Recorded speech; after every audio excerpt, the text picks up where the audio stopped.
Bismillah ar-Rahman ar-Rahim. Chers élèves, donc dans le cadre des renforcements des connaissances et des prérequis et des compétences que vous avez acquises tout au long de l'année, aujourd'hui, on va faire la correction du sujet du bac 2019, STM, session normale, unité de conception. Donc, le support qui a été utilisé dans ce sujet d'examen, c'est ce qu'on appelle un transstockeur. Donc aujourd'hui, les grandes sociétés elles ont un très grand volume de produits à stocker. Donc ils peuvent utiliser ce qu'on appelle un transstockeur. Donc il permet de stocker des produits sous forme emballés dans des boîtes et d'utiliser le maximum d'espace et tout ça d'une façon automatisée. Donc ça a beaucoup d'avantages. Donc, premier avantage, exploiter la totalité du volume du local, gain du temps, réduire les déplacements, réduire la fatigue, puisque tout est automatisé. L'intervention de l'homme est réduite au minimum. De quoi se compose ce transstockeur? Donc, il comporte trois blocs. Le bloc qui va se déplacer suivant un axe des X, parallèle horizontalement aux étalages, un bloc Z qui va se déplacer verticalement suivant l'axe des Z, et un bloc Y qui va se déplacer suivant l'axe des Y, perpendiculairement au étalage, et un préhenseur, c'est-à-dire un système qui va prendre le produit et qui va le stocker ou le déstocker. D'accord? Et donc, l'objectif, c'est... Vous savez que le sujet est toujours divisé en plusieurs situations d'évaluation qu'on appelle SEV. Donc, il y a 3 situations d'évaluation, 1, 2 et 3. Donc, première situation d'évaluation, c'est appréhender, analyser le fonctionnement du transstockeur. 2, étudier le comportement mécanique de quelques éléments transstockeurs. 3, choisir le moteur du bloc X. D'accord? Alors, une remarque importante, le système utilise l'énergie électrique et pneumatique. Il est commandé aussi par un automate programmable industriel qu'on appelle l'API. Donc il faut toujours consacrer assez de temps dans la lecture de la présentation du sujet. Comme ça, on a le maximum d'informations et on a une bonne vision sur le fonctionnement, sur la composition, sur les éléments qui composent le système, etc. Donc il ne faut jamais négliger la première partie qui est la présentation du sujet. Donc si on entre plus en détail, le déplacement suivant X est donné par un moteur, un réducteur, un système à pignon crémaillère qu'on va voir en détail par la suite. Le déplacement suivant Z est obtenu à partir d'une courroie crantée, d'accord? Et le déplacement suivant Z est donné par un vérin pneumatique qui va déplacer le système préhenseur qui va prendre et remettre les boîtes qui contiennent les produits. Donc, on entre dans le vif du sujet. Donc, la situation d'évaluation numéro 1, c'est l'analyse fonctionnelle du transstockeur. Donc, on vous dit petit a, compléter l'actigramme A0 du transstockeur. Donc, vous connaissez l'actigramme, d'accord, ce niveau A0.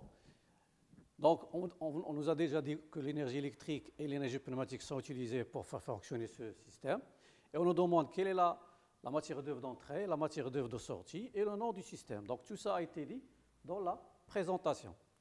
Donc, on a le choix avec ces réponses. Donc, la matière d'œuvre d'entrée, boîte à stocker ou à déstocker, c'est-à-dire le produit qu'on va ranger ou prendre de l'étalage. D'accord? Donc, la fonction globale, c'est stocker ou déstocker les boîtes.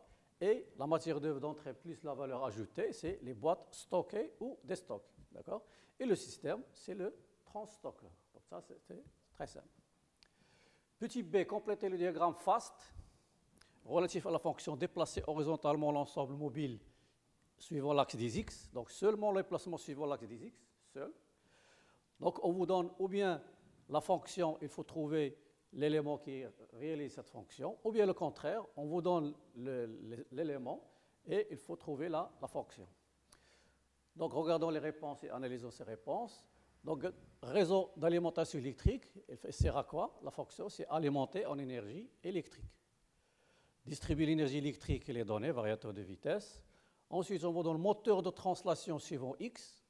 Ça, c'est général. Dès qu'on vous parle de moteur, sa fonction, c'est de transformer l'énergie électrique en énergie mécanique de rotation. Donc, convertir l'énergie électrique en énergie mécanique de rotation. Ensuite, adapter la puissance mécanique de rotation transmise. Là, il faut revenir au schéma du début pour voir l'élément qui assure cette fonction. Donc, on voit ici qu'on a ici le moteur, d'accord? Et puis, on a le réducteur qui va adapter la vitesse et le couple pour la donner au pignon du système crémaillère, d'accord? Donc, c'est le réducteur qui a réalisé cette fonction. Donc, adapter la puissance mécanique de rotation, réducteur de vitesse suivant X. Ensuite, on vous demande de transmettre la puissance et protéger le réducteur et le moteur en cas de surcouple, pardon. Donc, on voit ici cet élément-là qui est le limiteur de couple. Pardon. Le limiteur de couple, on a déjà vu, sa fonction, c'est de protéger mécaniquement le moteur du surcouple. D'accord? Donc, limiteur de couple. Transformer la puissance mécanique de rotation en puissance mécanique de translation. C'est ce qu'on a dit tout à l'heure, le système pignon-crémaillère. Ce système-là, on l'a déjà vu. Voici une petite vidéo. Voici le système crémaillère. Donc, vous avez le pignon en tournant. On obtient aussi une translation. Alors, les deux mouvements translation-rotation peuvent être divisés au pignon et au crémaillère, mais dans ce cas précis, les deux mouvements sont obtenus dans le pignon. C'est le pignon qui tourne et qui translate en même temps. Donc, système pignon-crémaillère. Ici, contrôler la position suivant l'axe des X, codeur incrémental plus capteur, fin de course. On peut prendre cette information, c'est ce capteur-là qu'on a sur le voilà, capteur fin de course, d'accord? Capteur fin de course pour déterminer le déplacement de ce bloc suivant l'axe des X. Tâche numéro 1, 2, analyse technique du transstockeur. Donc là aussi, on vous demande le schéma synoptique suivant les noms des composants de la chaîne de transmission de mouvement sur l'axe des Z, seulement l'axe des Z. D'accord? C'est-à-dire, quels sont les éléments, les sous-ensembles qui transmettent le mouvement du moteur jusqu'au préhenseur suivant l'axe des Z. Donc, regardons ces réponses, mais avant de les analyser, on va voir en détail l'axe des Z, le déplacement de l'axe des Z. Donc, on voit aussi qu'il y a un moteur avec un frein qui donne le mouvement de rotation à deux pignons d'adaptation pour adapter la vitesse et le couple, qui vont actionner une poulie crantée, d'accord? Et cette poulie crantée, on va l'utiliser non pas pour transmettre le mouvement de rotation, mais pour le transformer en translation. Donc, on va fixer une benne, d'accord, sur l'un des brins de la poulie pour obtenir une translation. Donc, le classement est le suivant. Donc, moteur, pignon d'adaptation, courroie crantée, benne de préhenseur, et puis le préhenseur. Donc, c'est ce qu'on va trouver.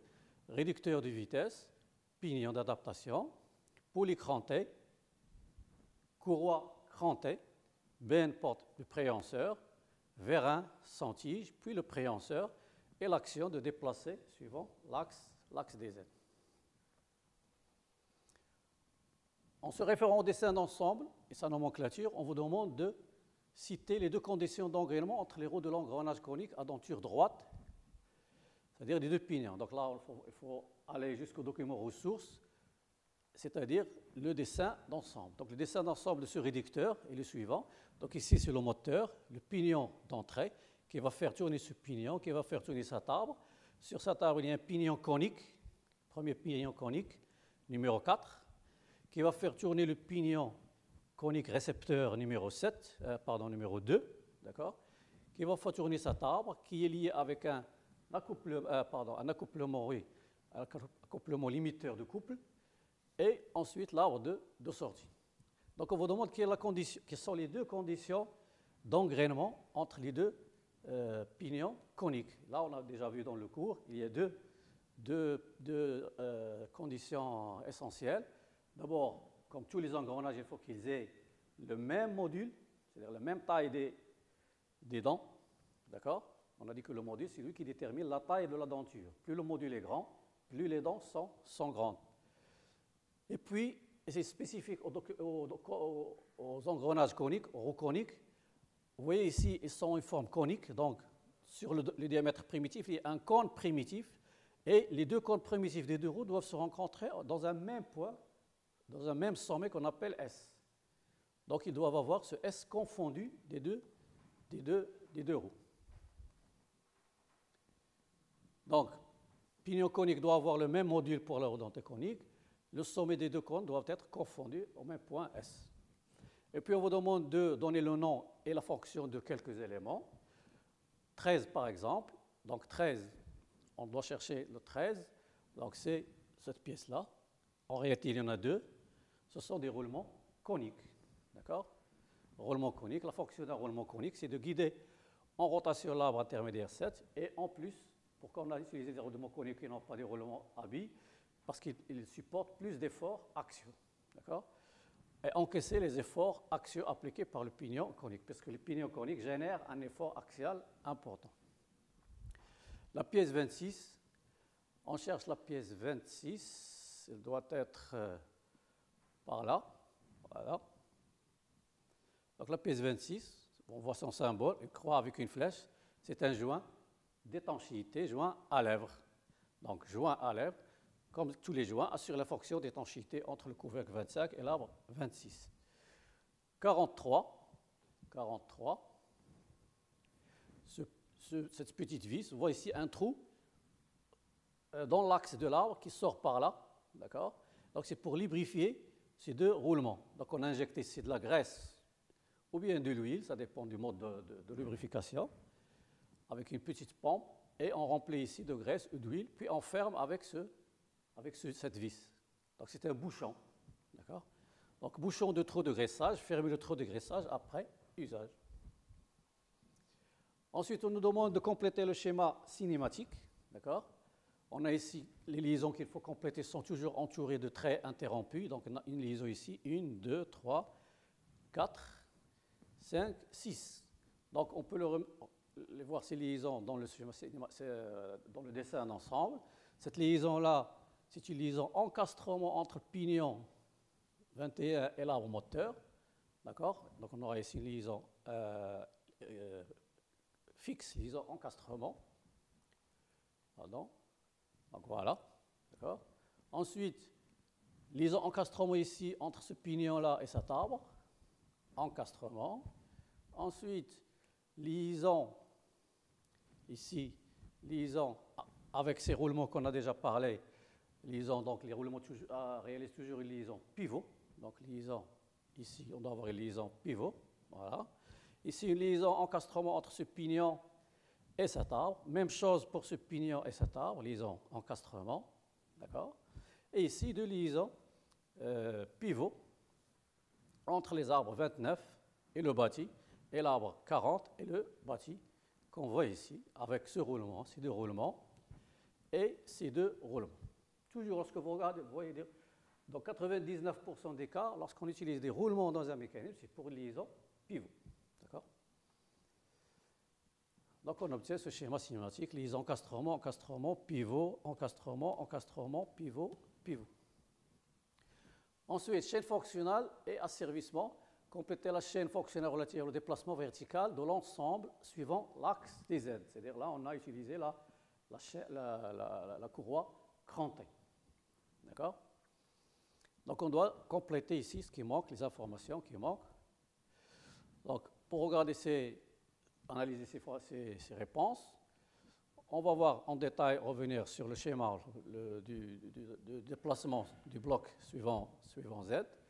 Donc ici, acquérir, on a ici ajouté les deux capteurs. Vous voyez, un capteur de fin de course ici, un capteur de fin de course là.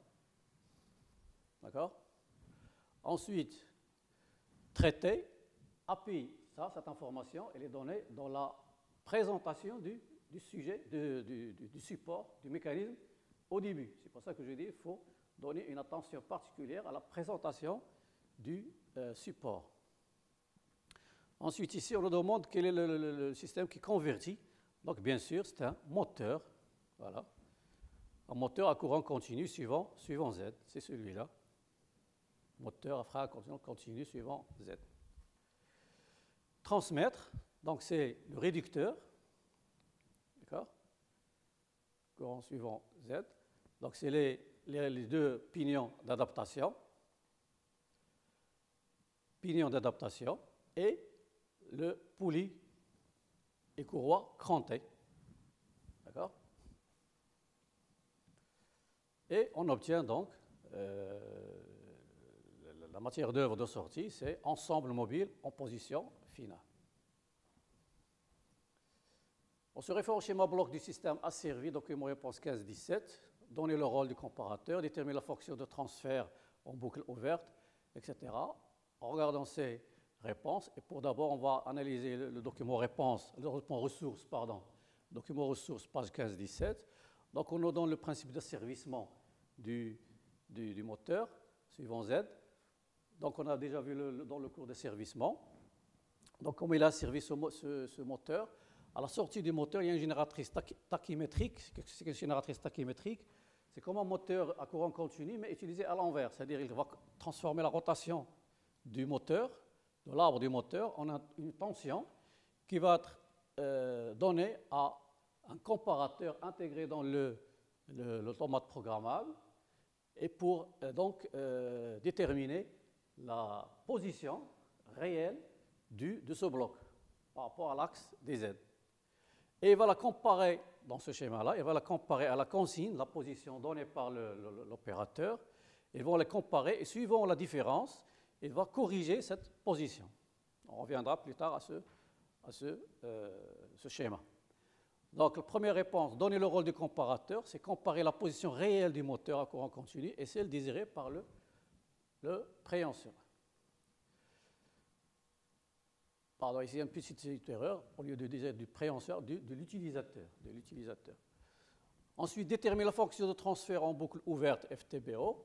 On a vu pendant le cours du asservissement, la boucle ouverte, la fonction de transfert de la boucle ouverte, c'est utiliser ces blocs sans considérer que, c'est comme si ici il y a une coupure.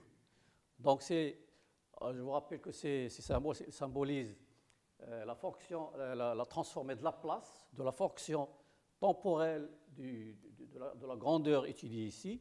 Donc, ici, on a KHG, d'accord, ou bien GHK, on verra comme ceci, d'accord.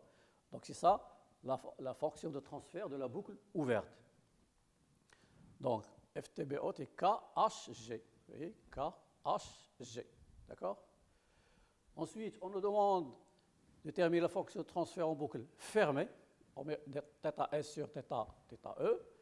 Par définition, la fonction de transfert en boucle fermée, c'est la fonction de transfert de la chaîne directe, d'accord, sur 1 plus la fonction de transfert de la boucle ouverte qu'on a vu à la question précédente. Donc ça, c'est la fonction de transfert de la chaîne directe sur 1 plus la fonction de transfert de la boucle ouverte. Situation d'évaluation numéro 2. Étude dynamique et détermination de quelques caractéristiques géométriques du pignon. On va utiliser aussi le document ressources 15-17. On nous donne dans ce document 15-17, ressources 15-17, la modélisation du bloc suivant l'axe des X. Donc, on l'a modélisé sous forme d'un solide de forme géométrique simple et qui va être soumis à une force Ft, donc exercée par la crémaillère, d'accord, pour le déplacer suivant l'axe des X. Mg représente le poids de ce bloc. La réaction sur les rails de guidage va considérer avec frottement. Donc, en réalité, cette force va être inclinée pour être opposée à la force de déplacement, au sens de déplacement. Et si on projette cette force qui sera inclinée sur l'axe des X, ça va donner Rx, et sur l'axe des X, ça va donner Rz. Donc, on se retrouve avec un modèle simple un solide qui est soumis à 1, 2, 3, 4 forces dont on connaît la direction et le sens. D'accord? Donc, écrire l'équation vectorielle de l'équilibre dynamique appliquée à l'ensemble mobile de masse M pendant son mouvement horizontal. Ici, il suffit d'appliquer le principe fondamental de la dynamique appliqué à la translation. Donc, vous savez que le principe fondamental de la dynamique, il y a deux équations, des forces et des moments. Ici, il n'y a pas de rotation, donc on n'aura que l'équation des forces. L'équation des moments, on n'aura pas besoin. Donc l'équation des forces, c'est somme des forces extérieures égale à m gamma, égale à la masse fois l'accélération. D'accord? Donc il suffit d'écrire la somme des forces qu'on a déjà déterminées dans cette modélisation. Donc, qu'est-ce qu'on obtient? Voilà, les 4 forces qu'on a déjà vues, mg, rz, rx et ft, égale m gamma, la masse fois l'accélération. Ensuite, on nous dit de projeter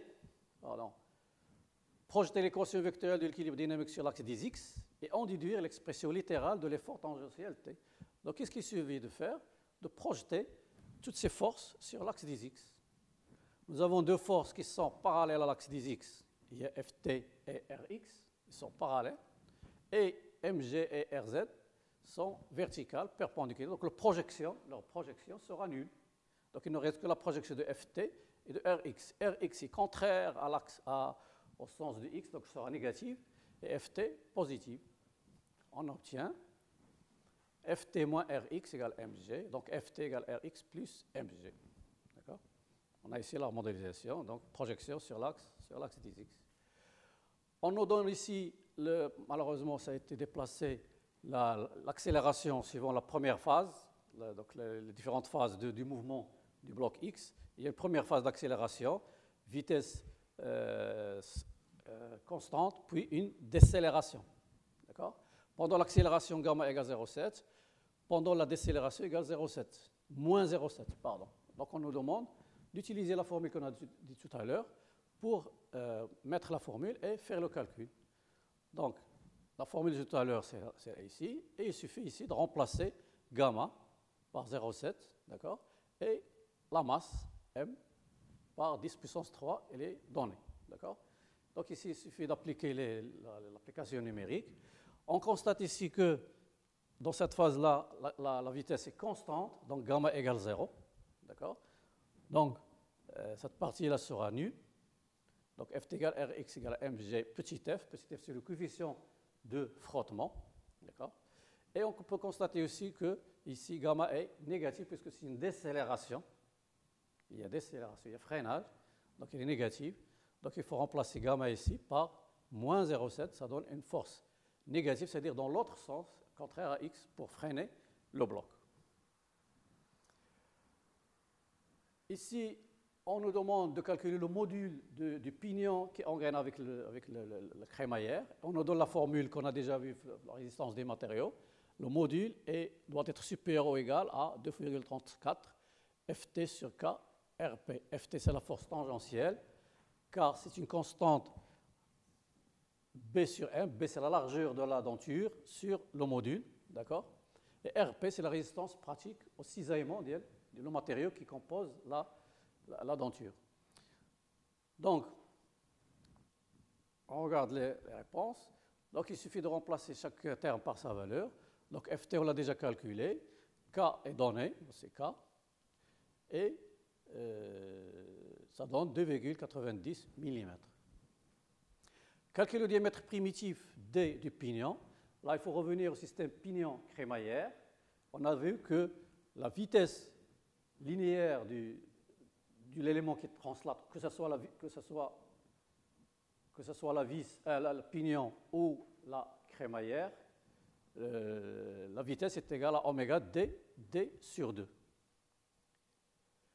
Donc, oméga, c'est la vitesse de rotation. Donc, on tire d égale v sur oméga, etc. Application numérique, 84 mm. Compléter les valeurs trouvées auparavant la table des caractéristiques du pignon. Donc là, il faut se rappeler des formules entre le module, le diamètre primitif, le diamètre de tête, le diamètre de pied. Et en appliquant l'application, en faisant l'application numérique, on trouve toutes ces valeurs et ça ne pose aucun problème. Validation du droit du moteur suivant l'axe X du bloc. Donc, calculer la puissance utile PU. Là, il faut aller au document ressources 16 sur 17. À la sortie, on nous donne la force FT et la vitesse 0,7. Et on nous demande de calculer la puissance. Donc, en translation, la puissance est toujours égale à la vitesse fois la force. Voilà, P égale FV, application numérique, on trouve la valeur. Déterminer le rapport de réduction. Pour le rapport de réduction, il faut revenir au schéma cinématique. Donc, on a ici 4 pignons, 1, 2, 3, 4. Donc, c'est le produit des aides des roues motrices sur le produit des aides des roues réceptrices. Donc, ça nous donne Z21, Z4, Z11, Z3, application numérique, on trouve 0,1095. Et donc, la vitesse de sortie, c'est égal à la vitesse d'entrée sur le rapport de réduction, application numérique, on trouve la valeur du 1450,62 tours par minute. D'accord? Calcule le rendement du global. Le rendement, on l'a ici. Donc, c'est le produit des 3 rendements. D'accord? 1 fois 1 fois. Donc, c'est le produit des 3 rendements. Et donc, la relation entre le rendement et les puissances. Le rendement est égal à la puissance d'entrée sur la puissance de sortie, PU sur PM du moteur.